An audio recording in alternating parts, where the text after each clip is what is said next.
Thank you so much, and welcome everyone to today's Gems from the Wisdom Traditions Conversation Circle. And we are really doing a follow-up on last week's presentation that Still and Moving Center did in combination with the Institute of World Culture in Santa Barbara, which is where Cliff and I were last week when he gave a presentation on the thought of Abraham Lincoln as Abraham Lincoln. And there is a link for those of you who didn't get a chance to see it. There's a link on the Institute of World Culture's website, and you could watch that presentation. It was a very surreal experience for me to look at this person speaking with black hair and a full beard and a stovepipe hat. And was I hearing Cliff? Was I hearing Abraham? It was very surreal. And so you may have the same kind of experience if you watch it and you're somebody who, as most of you do, know Cliff. So he's kindly, since there was no opportunity for conversation, question and answers afterwards, going to follow up on that. And it's a really nice segue, I think, between last week when we were celebrating 4th of July with the Declaration of Independence and the Institute of World Cultures and Still and Moving Center's idea of the Declaration of Interdependence. And so with that talk on Lincoln and the promise of America as a place that could be, should be a republic of conscience, we are now following up with today's theme of learning from the past into the future. So let's take what there is to learn from history, and it can be national history, it can be world history, and I think also we can look at personal history. What do we have to learn from history moving forward into our future that will make the future a better place, so that we become more citizens of the future as we take a look at what there is to learn from the past. Cliff is someone who has presented a number of different topics for us here at Still and Moving Center at GEMS, as well as many times at the Institute of World Culture. And he is really a student of American history, and he's largely self-taught, and he's delved deeply. Over the last year, we've had stacks and stacks and stacks of Lincoln books around our house. So when he gave his presentation, he knew a lot about what he was speaking on. So we decided that maybe we could do this as a more of an interview format. Is there anything that you'd like to say on the topic while I come up with these questions? There's some general quotes about history that are in my head.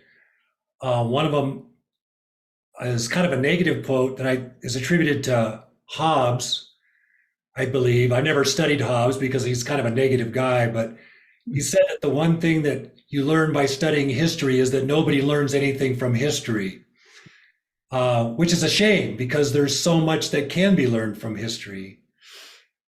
Two of the quotes that I put in the presentation on Lincoln about history were from William Faulkner, and one of them was that he said that history is not a was, it is and is.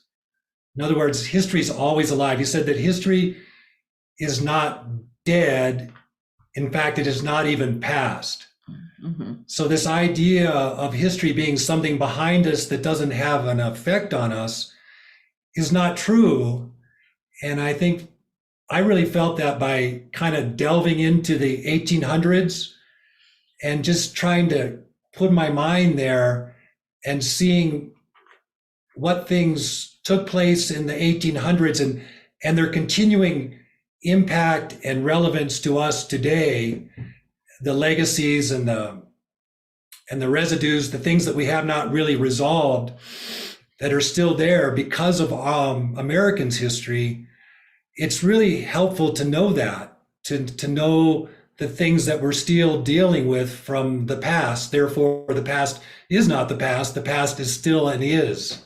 It is and is. Mm-hmm. So that's something I kind of came a little better realization of by studying Lincoln and the times that he lived in. Mm-hmm. So actually, that is one of the quotes that I wanted to ask you about. The past is never dead. It's not even the past. And so that was someone I didn't know had the real name of Gavin Stevens, whose pen name was William Faulkner. So the past is never dead. It is not even the past. So could you maybe summarize for us, or maybe go to some really poignant examples from what you learned studying about Lincoln and what was going on with the Civil War and slavery and so on, that seems to you very much as if that past is not the past, it's right here with us now?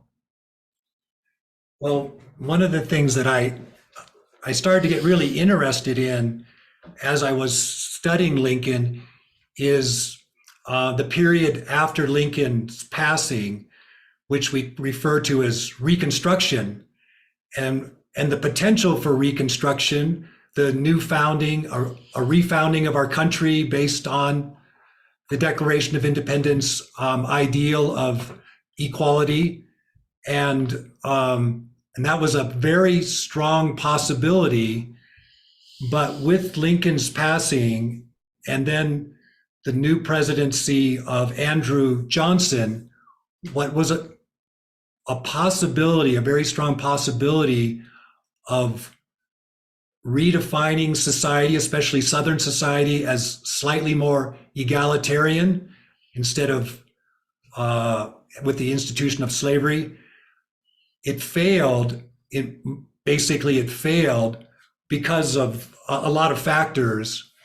And because of it started off well, Reconstruction started off well, but then Andrew Johnson and all the things that he did, along with as the Confederates who were pretty much knocked down in the Civil War, and before they had an opportunity to reassemble a power structure, there was what I referred to in the talk, a malleable moment.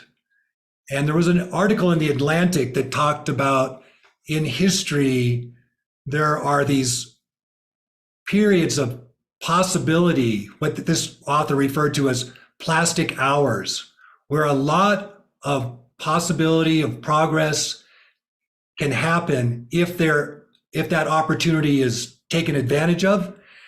And that opportunity was there for Reconstruction to really happen, where Blacks would gain land through the Freedmen's Bureau that was established, and the government could have been more balanced between Blacks and whites. In fact, it was for a little while, but then the Ku Klux Klan and other white supremacy groups basically took over.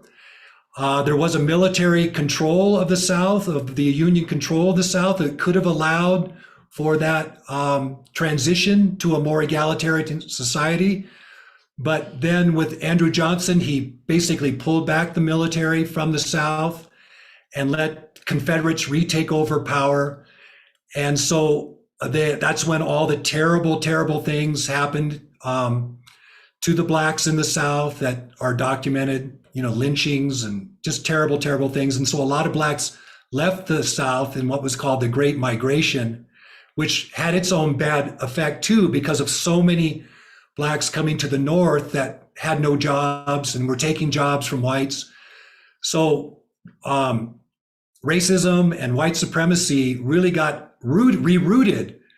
I referred to it in the talk as we had cut off the hydra head of slavery, but had not yet cauterized the wound. Reconstruction could have cauterized the wound, but it didn't, because of Andrew Johnson and the KKK and all these other things, and Jim Crow, and all that carried all the way up through, all the way to the civil rights era, all the way through. And then with Martin Luther King and others, whites and blacks, through the civil rights era, we kind of took on white supremacy to a large extent, but never completely. And now you can see it today rearing its head again through one of our political powers, our parties. And so we're still, like, we haven't learned from history. We're still dealing with it. That's one of the things that I learned in studying Lincoln and Reconstruction and so forth. Mm-hmm. Yeah, that was a powerful one. So here's a quote from G.K. Chesterton. The disadvantage of men not knowing the past is that they do not know the present. And I wonder if you are seeing signs in today's age and what's going on with the races that indicate that, gosh, there's a real lack of understanding of the history that led to where we are now. The fact that there is no slavery allowed in this country anymore. We did actually have a Black president elected several years ago, and yet there's so many problems. And do you feel as if you see that some of these problems arise from people on many different sides not having a real understanding of the history between the races and what's gone on? Well, one thing I've been pondering on, I think it might be this phrase, inherent bias, or something like that, the idea of inherent bias, that all of us as human beings, we have biases and prejudices, and yet we're not aware that we have these things. Every single human being does. Every single human being does. And yet we don't know that we have them. We think other people have them for sure, but we don't think that we have them. But we cannot help but have them. By growing up in a certain society with all the basic influences on that society that come from the past, we all kind of grow up, and I kind of like to compare it to, like, we're all like a little bit like goldfish swimming in a goldfish bowl that has a certain dye to it. It only takes a little bit of food coloring to change the entire color in a goldfish bowl, like one drop of blue or pink, and that whole goldfish bowl will be that color. And that is, we all have that atmosphere or that water that we swim in, and that's our inherent bias toward whatever. And so you might be a liberal, you might be a conservative, but you have those positions. A lot of those positions carry biases. In other words, they're exclusionary. We exclude other people because of a certain bias that we got influenced by, that we grew up in. And like, I was thinking, like, this thing about cancel culture, that's kind of a liberal thing. Like, let's cancel George Washington because he had slaves, or Thomas Jefferson, or even Lincoln. Let's cancel Lincoln because he was into, at first, the idea of colonialism, that we'll hopefully emancipate the slaves, but then we'll just send them over to Liberia or South America. That was his position all the way up through half of his first administration, up through 1862. Did he feel that he still never saw a possibility for a multiracial democracy? It was only with the courage, really, of the Black soldiers and him meeting the Black soldiers on the battlefields, which he went out to a number of times, and then his deepening friendship with Frederick Douglass that he started to see, wait, we don't have to be a homogeneous white democracy. We can actually be a multiracial democracy. That was a transformation in Lincoln. But even Gandhi, as a human being, he grew and transformed. All human beings, all great human beings, you can't measure them by necessarily where they started. You should measure them by the arc of their lives and by their ability to rise out of their inherent biases, their prejudices, and see the bigger picture, see deeper truth. And so on the other side, so you have this today, this thing about cancel culture, which is kind of the liberals are kind of more like, let's cancel all these guys. Those people aren't really studying history and understanding those people in their times. But then on the other side, you have this anti-woke group, which is more the right wing group, and they want to cancel, or they want to say that no, let's don't really look at the dark side of our history. Let's just kind of gloss over it or whitewash history. Let's not really study the hypocrisy of our earlier centuries, and because we're struggling in America between the ideals of the Declaration of Independence and the hypocrisy that those ideals were in the face of. It's this tension and this juxtaposition that we're dealing with in America. But on the right side, we don't want to look at. We want to look back and say, no, our beginnings were great. Well, they were great for white people. They weren't so great for immigrants. They weren't so great for Black people. They weren't so great for Orientals, Asians. So anyways. Or how about women? Or women. when did you get the vote, Renee? In 1920s? So anyways, it goes both ways, either to the liberal side or the conservative side, these biases. And by trying to understand history, we can understand the influence of that history on us and maybe rise above those biases. That's enough for the conversation, right? Yeah, I think we've probably given a good start in terms of that particular aspect of history that Cliff addressed last week in his conversation as Lincoln about Lincoln's thought.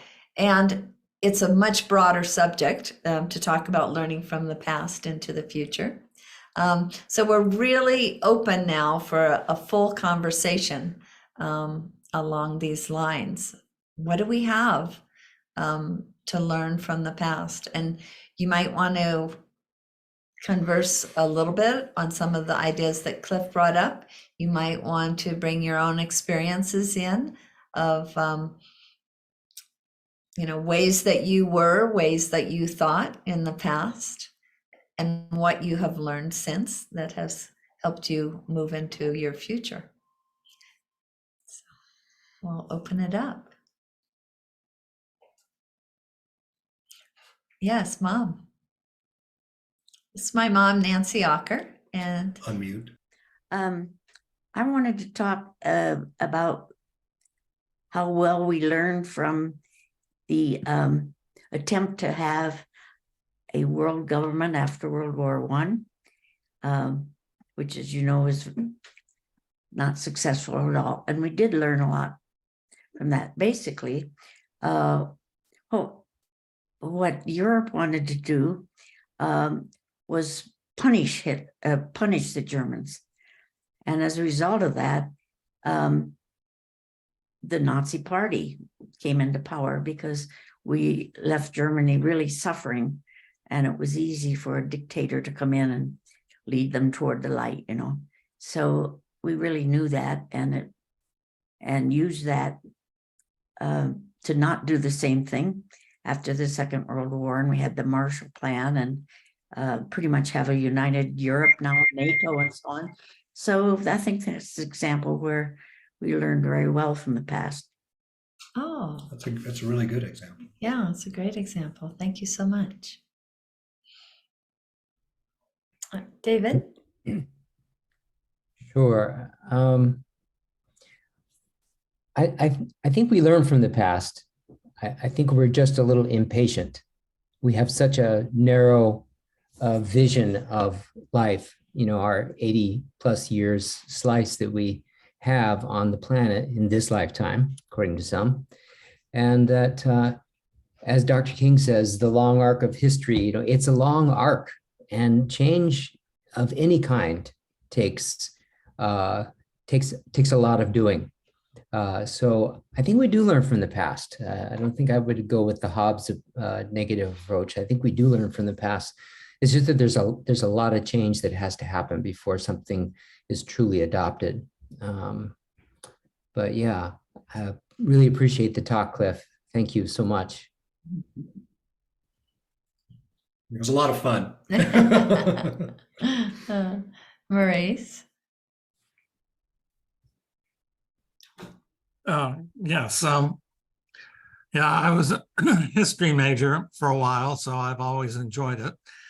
I think we do learn from the past, but a lot of it has to do with suffering, and sometimes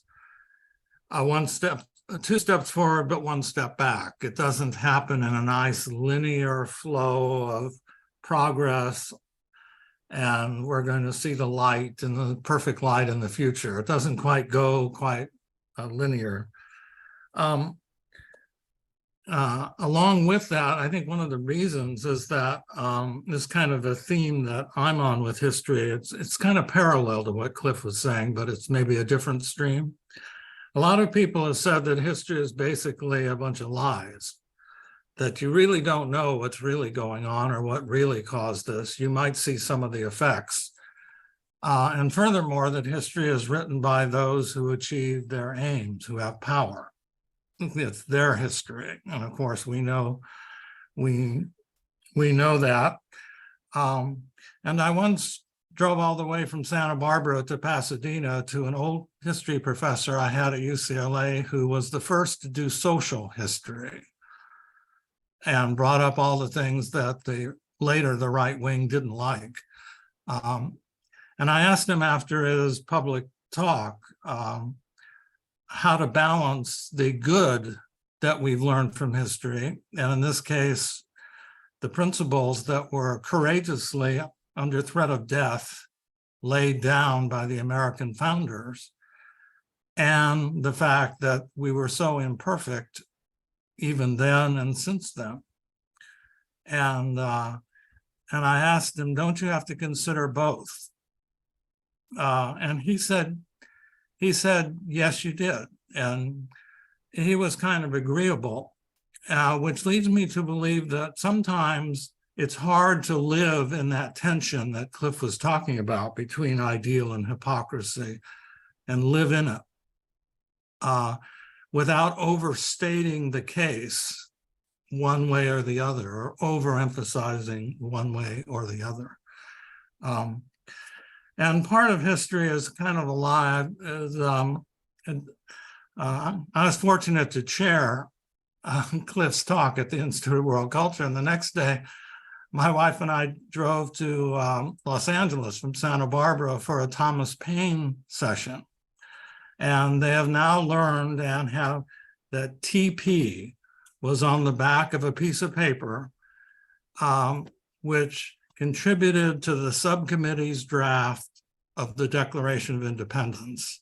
Because so many people have argued that it's really Thomas Paine's language and not Thomas Jefferson's use of language, but they can never empirically prove it. And with Thomas Paine being an Englishman, and of course, America not being fond of Englishmen at that time, they just had to keep it quiet. What I learned, and that's what makes history interesting in a way, is that Paine and Jefferson were lifelong friends. But it wasn't buddy-buddy, and it wasn't political convenience. It had to be something else, because both of them sacrificed for knowing the other. They got really roundly criticized and ripped in the newspapers and cartoons. Yet when Paine came back at the end, when Jefferson was president, Jefferson let him in the White House. Even though Paine was the scourge of the world at that time, because he claimed that the Bible was not a holy book, because it had a lot of unholy things in it, and that you should, in the age of reason, not take things literally on faith, but reason about them. And Jefferson stood with him, even though they got tremendous criticism. So that means that their bond was something beyond political convenience, something beyond buddy-buddy friendship. It was almost a bonding of like-minded ideals. And that's what I just came up with going there, which says something about history, that you can always go back to history and mine something else. And in terms of the history of lives and things, it's more like obscurations, like Thomas Paine has been obscured for the reasons I just mentioned. Gandhi's relationship to some of his spiritual roots have been purposefully obscured. And I know because I went to India with the evidence and talked to the people in the Gandhi museums in the North and the South. And there what you hear is that, well, the young barrister Gandhi, who wanted to be Western, met some vegetarians. And that's about all you see in the museum. Maybe you'll hear, oh, and he went to this lodge in London where he was studying to be a barrister. And that's all you'll hear about. But in fact, they don't say what happened next, because there's this obscure, and they know it. They know the facts, but it's an intentional obscuration that he met with. He went to a theosophical lodge in London and met the messenger of the modern theosophical movement, H.P. Blavatsky, and Annie Besant, who wound up publicly being part of the Indian independence movement and leading it, actually. And from there, Gandhi's whole idea about being a Westerner and not going back and realizing and regenerating the ancient wisdom, like in the Bhagavad Gita, which Gandhi wrote a book then, subsequently about the Gita, taking ideas of truth, and then as a great student, came up with truth and nonviolence. So this is totally absent in the Indian museums. If you go to an Indian museum that has all his letters, you won't find Gandhi's letter critical later on of how some students of theosophy and leaders went wrong in India. You won't find that at all. And so there's this, so the reason this might be important, seems to me, is that you're cutting off the spiritual source, or one line of spiritual source. Gandhi had many, many lines, so I'm not saying there's just one line, but a very strong line, which Gandhi at the end told a biographer, yes, I am a student of Theosophy, H.P. Blavatsky's Theosophy. And he told that to an American biographer. It's also in a letter, but no one talks about that. And going back to the American founders, no one talks about the impact very much of Freemasonry, that most of the founding fathers were deists, many of them were Freemasons.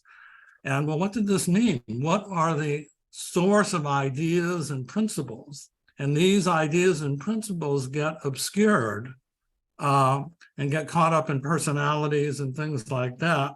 And so you lose the spiritual line of force of universal ideas, because there are many, many people, visible and invisible, behind these ideas. And that's what moves people.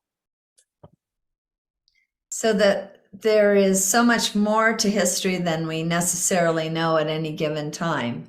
And the more discerning that we can be, and the more deeply we can delve into all the sources that are available to study about any particular topic, it seems as though the better prepared we will be actually to move into the future, because we'll have a more whole picture of what was included in that past.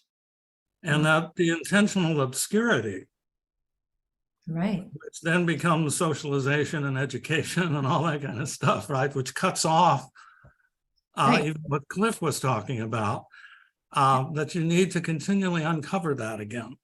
Right. We can't have book bannings in the way that are springing up again.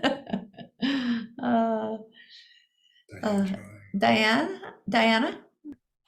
What I've been thinking about from your talk that really struck me was I think we need to learn from our ancient history or even recent history, but this whole idea of inherent bias, that most people don't even look at their own inherent bias. And even whether you're right or left, we have inherent biases. And that I love the idea of the fish because we have our wounded stories. And we see the world through our wounded stories or interaction. If you had a bad interaction with a nationality, it's like, that's how we take as the general scene or what our parents have taught us. And so I think for me, really look at our inherent biases and prejudices. And sometimes it feels impossible to deal with the national level because what am I going to do? Or how do I affect all these different things? And so my way is to begin with my own prejudices and my own biases and to live from love and compassion now and to see where I am biased and where I have things that's my wounded stories that stop me from coming forward. So I think the idea of learning from our history is our country history, but most important for us, I think what we need to work on is our personal history, because if we can work on that, then we can come out of being and interacting with those around us, and it has a ripple effect. And that's what this Gems of Wisdom is. It's getting out of our comfort zone with ideas that we may not know and expanding and learning more about those people that we may not even have thought about. So I think Gems of Wisdom is really important. And I think it's really important to do the work that we need to do to work on our own wounded stories and inherent biases. The more we're aware, the more we can make a change. Mm-hmm. Yeah, indeed. Thank you. Yes, Bob. Oh, I wanted to say actually something very similar, and that's that history is not just events and facts in the past. It's also about a pain in our hearts, and we'll keep repeating history until we can feel the pain of another person from that past. And it seems to me that that's what's so extraordinary about Abraham Lincoln, is that I think at a certain point he was able to feel certain kinds of things and also be aware of the world around him. And I think that guided him, and as was pointed out, it allowed him to mature and change.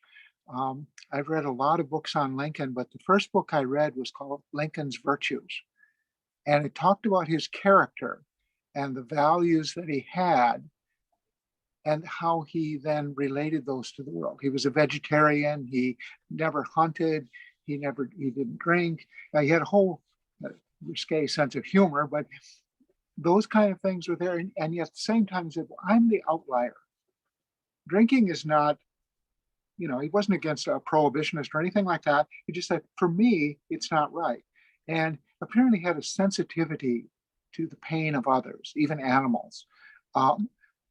He once saw a pig that was squealing in pain, and he had to go help it, even though he got his clothes all dirty. He was a lawyer, and it was very inconvenient for him, but he had to do that. He says, for me, it was a question of feeling that so much pain, I couldn't handle it. I had to get rid of it. And it wasn't that it was a smart thing to do. It wasn't that it was a virtuous thing to do. He just was responding to the kind of person that he was. And I think in Lincoln's time, there were really two things. There was slavery and there was racism. And from the very beginning, he said, if slavery isn't wrong, I don't know what could possibly be wrong. So he was always anti-slavery. But he came from the frontier, frontier at that time, Indiana, Illinois, and he knew that, there was racism all around him. And that, even though colonial posture, which was the main position of Americans that were abolitionists at the time. I mean, it was very rare for them to say, yes, we can be equal in this country. That at some point didn't feel as though we were ready for that kind of thing. And that's the kind of thing we're moving with history, and we're also responding to it. And Lincoln was very clear that, he would work against slavery, but also he would take an oath to obey the Constitution. And slavery is in the Constitution, not the word slavery, but the concept of slavery is there. The 3/4 rule that a Black person counts as 3/4 of a person for vote privileges. So the white person then has more vote power than a person that doesn't have slaves. That whole kind of sense, it's basic to that sense. And at one point he said, I don't have to want to marry. They would constantly talk about, well, would you marry a Black person, or something to get into that kind of feeling tone of racism. He said, I don't have to marry a Black woman to say that she deserves to be paid a decent wage, and and went into human rights along that point. And so he distinguished between the feeling of racism and then some of these policies. And he constantly worked with that. And he realized that that was part of where the country was. It wasn't going to just, it was a house divided fundamentally. And so that had to be a mark of history. And so Frederick Douglass, at one point, he said, I had trouble with Lincoln at the beginning, but the one thing you can say about him is when he takes a step forward, he stays there. He doesn't go back. And so, he did a number of things that really impressed Frederick Douglass. At the end of his life, Frederick Douglass was a great fan of Lincoln's policies. And partly, I think, realizing that Lincoln was probably right about where the country was able to feel, how much of that moral pain in the heart was resonant with the country. So it's a complicated kind of thing, but I think Lincoln really shows that sense of how we learn from history and we can guide history.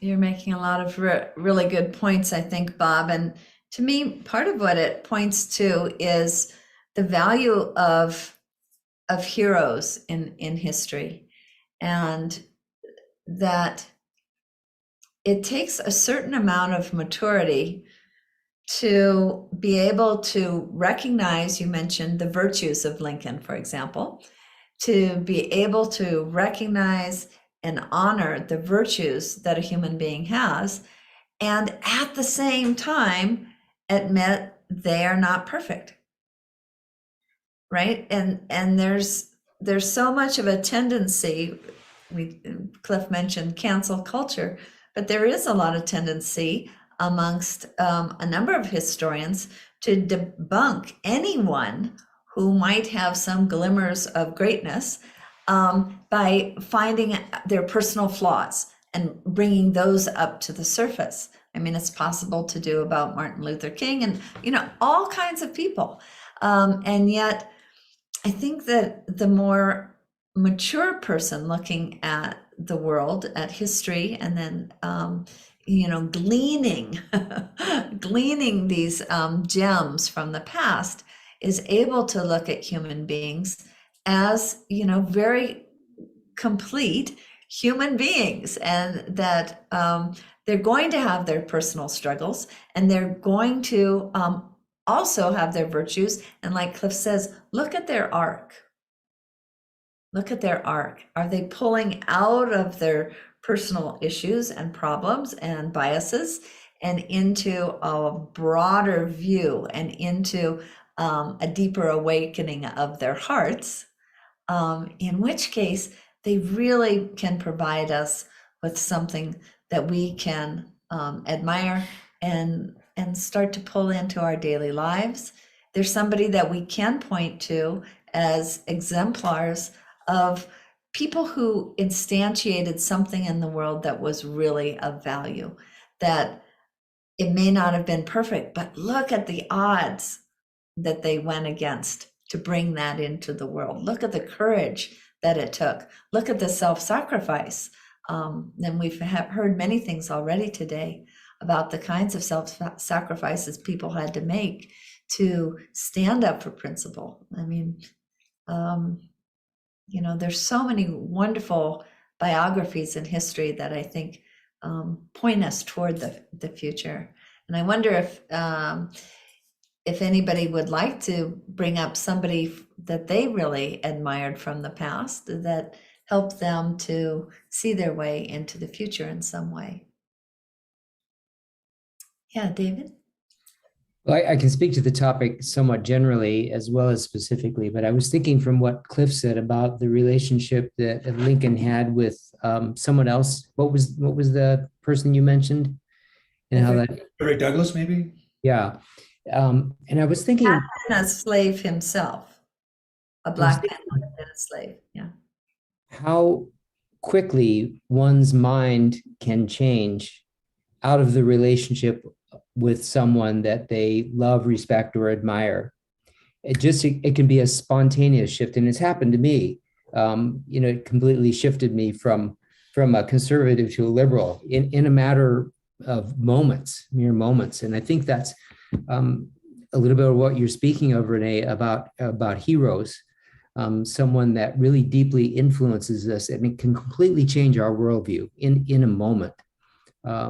So yeah, it's happened to me more than once, and I appreciate when it does happen, because it's like, whoa, I didn't know that I didn't know that, and now I know. So yeah.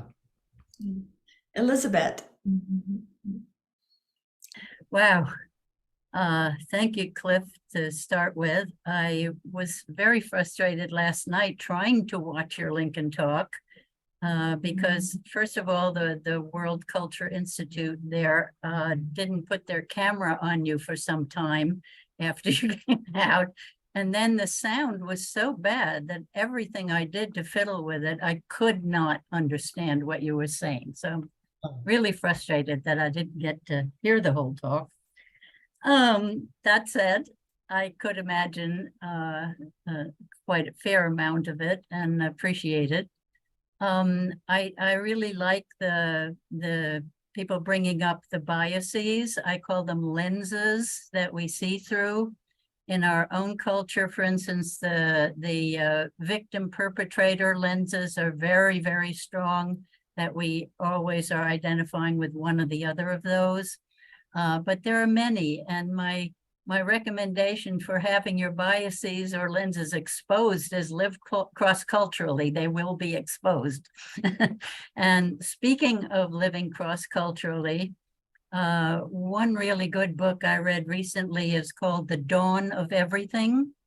I don't know if anyone else has run into that book, but I've been focused more on the century before yours, Lincoln's, on, the actual writing of the Constitution and what was going on, and Ben Franklin's relationship with the Haudenosaunee Indians, who I believe to this day had, even though they would never call it that, and it's not appropriate in a way to call it, the closest thing to rule of the people, by the people, for the people we've ever had in the world in a sizable culture was the Haudenosaunee under their constitution called the Great Law of Peace. And our founding fathers took the tripartite government, the checks and balances from it, but they left out women, nature, children, and the future. Anyway, in the Dawn of Everything book, there's a very interesting section right near the beginning about what happened when the European missionaries, for instance, wrote back reports to their European bosses in the church about trying to convert the Indians and how hard it was and stuff like that. And those documents ended up in the hands of European intellectuals and actually gave rise to the Enlightenment on the grounds of how the Haudenosaunee culture had operated. Furthermore, the earliest suffragettes, this is another book I read recently by an Indigenous woman, the suffragettes knew from early broadsheets and things in colonial times that Haudenosaunee women were fully enfranchised. Only they didn't call it that because there had never been an inequality. There was a division of labor between the sexes, but there was never an inequality. And of course, the clan mothers chose the chiefs and had the power to take them out if they weren't serving their people.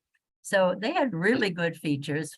But the fascinating thing is how the Enlightenment itself came out of reading about what became known as these noble savages, right? And how they were running their cultures. So those are the kinds of things that are on my mind. But the really big one I want to ask you about, Cliff, is that yes, we are living history right now, big time, big time, big time. And there's a good book on Jung and Toynbee and the parallel who lived at the same time and had parallel lives in understanding what transitions between cultures that rise and fall are all about. So I do believe we learn from history, because one of the things they talk about is that when a new culture arises as an old one crumbles, the new instigators of the culture, and I think people like ourselves are among those today, do look at history and do learn from it, and they do know why a new culture needs to be built. So I'd like your take on, I don't know if you've seen the new book by Jem Bendell, which was published by Schumacher College in England, which was founded by my friend Satish Kumar and is the Green College in England. And this book is called Breaking Together. And it's about how we have to get really realistic about the crumbling of our current dominant world culture and figure out how are we able to build a new culture as it crumbles. So I'd like your take on what's happening in big history right now, Cliff, and what we're facing with all of these challenges in our ecosystem destruction, our climate change, our all the things that we have looked at our own culture for doing wrong, and what do we do with all that now, and how are you thinking about this? Well, it's a giant question, obviously, Elizabeth, but maybe joining your question with the comments that Diana made, it's kind of like we have to look at the big picture and we have to look at ourselves at the same time. And we have to ask ourselves, what are the influences that make me who I am and make me feel the way I feel and the way I think the way I think? And we have to go back to our own personal history as well, and the wounds and the various influences, maybe especially the negative ones, and grapple with those. And that requires honesty and suffering to do that, as Diana was saying. But the idea, I'm just reading again, Emerson, I love Emerson. I'm just reading again his essay on self-reliance. And one of the things he talks about there in terms of becoming self-reliant, becoming a true individual, to truly individuate, is to not be a conformist. So we have to kind of find a way to stand on our own feet. That's what he's saying is, be an individual, be self-reliant. And I think history is one of those anchors that, say we're all sailboats and we're sailing on the ocean, we're dragging these anchors behind us. And one of those anchors is history. But the more we study history, the more we can probably release that anchor from being dragged on the seafloor and at least get it to float in the water. And so one of the quotes I've been thinking about is the idea of the future. Renee's the quote lady because she rakes the almanacs and everything, but I have like my top 10 quotes. And one of my top 10 quotes is by Maria Renée Rilke, where he says, or it's a poet. That poet says, the future enters into us in order to transform itself in us long before it happens. But I think So you want to say that again? the future enters into us in order to transform itself in us long before it happens. So the future is amorphous, it's opaque, but there's a way in which we can let it enter us. The more we actually study our own personal history and our collective history, and we get those anchors to get off the seafloor that are holding us back, and to truly individuate and be free from that tendency to conform, and then be able to chart a course, and then actually to be able to see a potential future and head toward it. I think Arnold Toynbee, in his writings on history, was saying kind of various cultures develop in various ways. And he tried to understand how various cultures developed based on their climates and geographies and so forth. I haven't studied Toynbee very well, but there's a great value to studying history so that we can also be able to navigate toward the future. And one of the, like I been involved in paddling a lot. And one of the paddling coaches I had, like when you were trying to paddle from Molokai to Oahu, he says, sometimes if you can't see Oahu out there, the best way to do is, as a steersman, to turn around and look at Molokai and see Molokai and the point between Molokai and where you are now, and then carry that line forward will get you to your destination if you get that line straight. So you need 2 points, and then you can extend. By getting an accurate assessment of history, personal and collective, and then trying to understand who you are as a culture and as an individual now, you can get a better sense of where our potential is in the future, I think. I think I'd like to bring up one other thing, and I bring it up knowing that we have 2 support women behind the screen, both of whom come from different generations than any of us here. And I find sometimes when I read about or see reports from young people, sometimes there's such a sense of despair, and there's such a sense of, oh, everything is going wrong, and look what we're in, kind of world we're inheriting, and an idea, oh, how could we even bring a child into this world? And so one of the things that I've gained from going through a certain amount of history over 67 years is that things change. And sometimes things change really rapidly, and they change unexpectedly. And it's not as if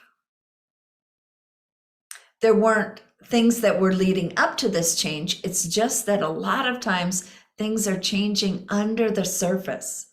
Things are happening. They're boiling and they're boiling and boiling, or they're coming hotter and hotter till they finally reach that temperature where the boil happens and something can happen. And the experience that Cliff and I had, I don't recall whether I brought it up at GEMS in the past, but it was pretty scary being a kid growing up in the Cold War era. And I remember as a camp counselor having a little girl crying and crying in her bunk bed at night in our cabin. And when I went to, find out what is wrong, are you hurt? Are you sick? The Russians are going to bomb us. It was her answer. She was just terrified that we might have a bomb land on us at any time.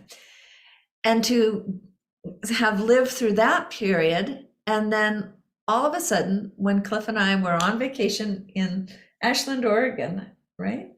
I think it was British Columbia.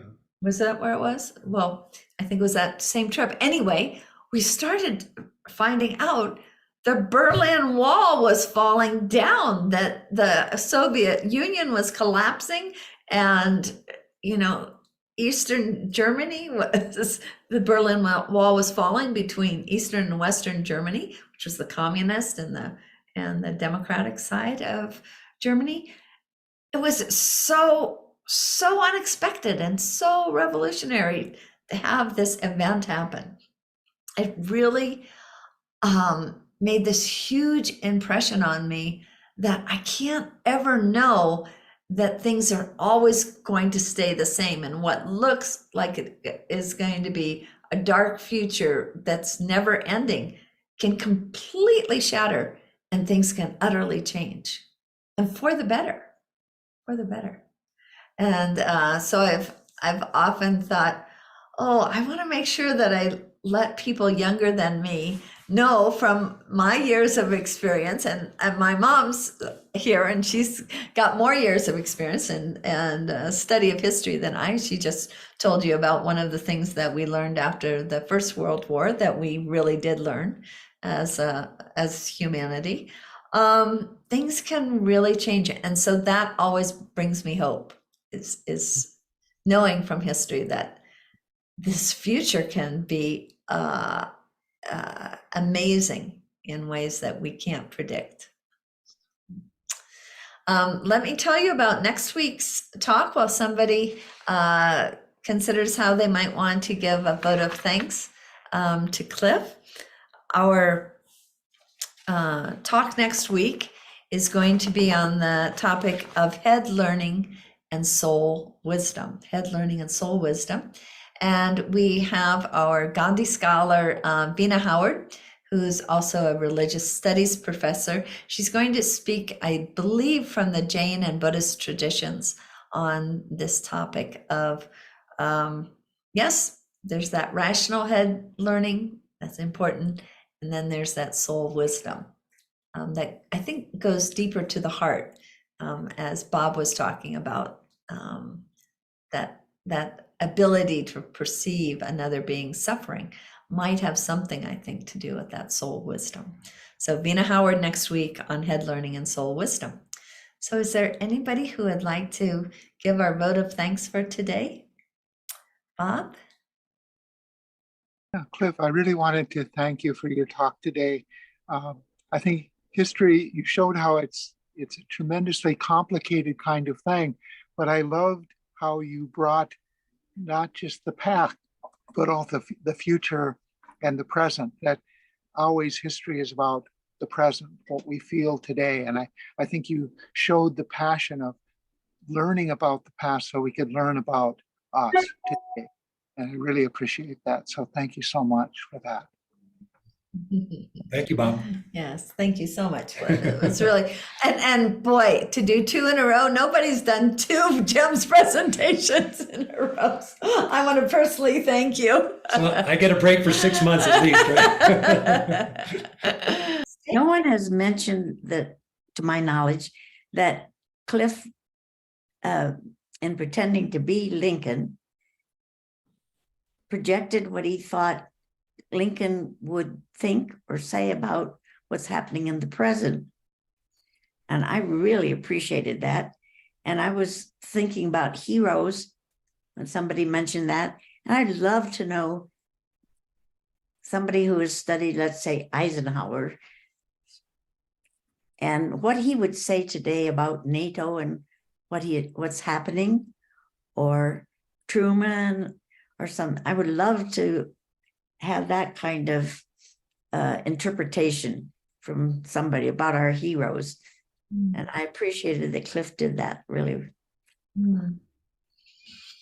There's a marvelous talk by Jim Tepfer that he gave in India in the last year or so that that did have to do with Eisenhower. And I think that might be valuable to find and listen to. And yeah, it'd be an interesting topic that we'd love to hear about at GEMS too. Bob, you look as if you still have something on your mind. Well, with Lincoln, there's always something more on your mind. But one thing that really touched me, you talked about Frederick Douglass, and one story that Frederick Douglass says is that one time he was invited, I think it was after the second inaugural address, and he was invited to the White House. And he goes, knocks on the door, and the person in the door said, sorry, you're not welcome here. This is you can't come in. And he says, no, and he's arguing with him, and Lincoln sees him across the room, comes across and said, my friend Frederick, come in. What did you think of my talk? And they talk. And later, Frederick Douglass said, of all the abolitionists and white people I have ever talked to, no one made me feel as comfortable and as human as Abraham Lincoln would do. And I think the gist of what he was saying is he really wasn't, he treated me like another person. And at that time, that was remarkable. And I think what it comes down to is really a humility of Lincoln. I mean, he didn't push past where he thought the country could go. So he moved slowly, and that frustrated Frederick Douglass greatly. He couldn't handle that kind of pace. But on the other hand, I mean, colonialism, was the country ready to say full freedom, full citizenship to Blacks, and not just Blacks, but Indians, and lots of other people were also disenfranchised to a point. As you said, women got the vote a lot earlier in some of the Western states than they did nationally. And so I'm very impressed with that. And the cancel culture comes in. At one point, I've heard a number of people criticize Lincoln because he allowed 30-some American Indians to be hung in Minnesota.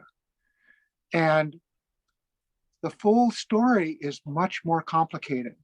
There were over 300 Indians sentenced to be hung. Yeah. Lincoln said, as president of the United States, I can review these. He looked at, and he was a lawyer, he looked at every case. He said, this one, there's no evidence this person was anywhere near pardoned.